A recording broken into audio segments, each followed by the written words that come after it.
Ramdam na.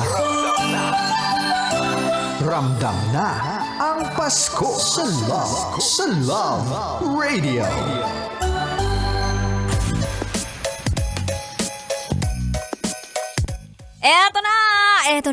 Eto na ang SPG as in Super Pasko Gunner.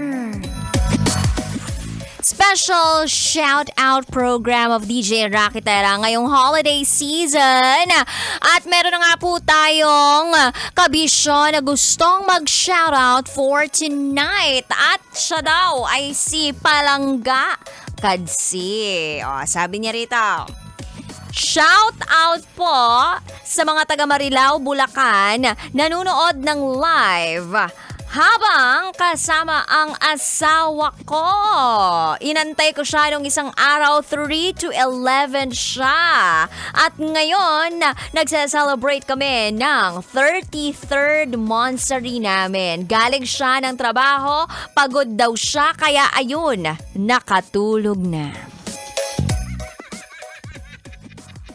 Di ba normally kapag ganyan, may selebrasyon, dapat nasa attack mode ka. Diba?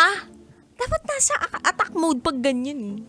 Attack mode in the sense na aatakihin ka ng sobrang pagmamahal mo sa asawa mo. Oo. Pero alam mo, kung pagod ang asawa mo, ang pinakamagandang gawin dyan, masahihin siya. Magsisimula ang lahat sa kapkapan.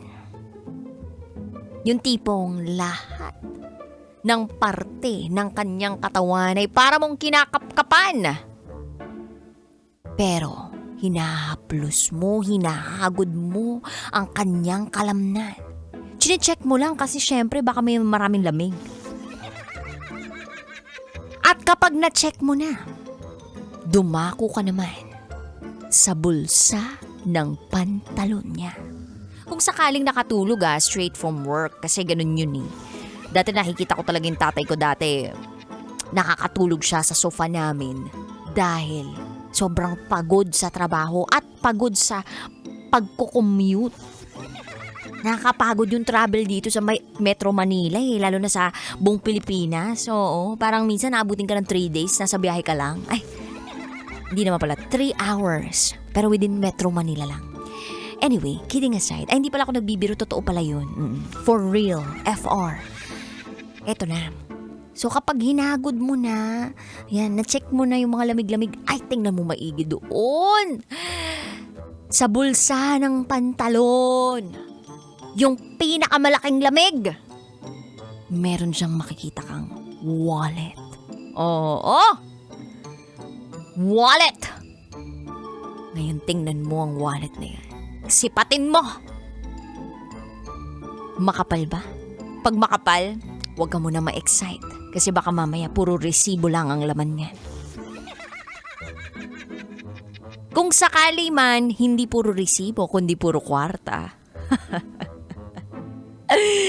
Ang gawin mo, masahihin mo ang asawa mo hanggang sa magising siya. Di ba yung iba, nagpapamasahe para sila ay makatulog? Hindi.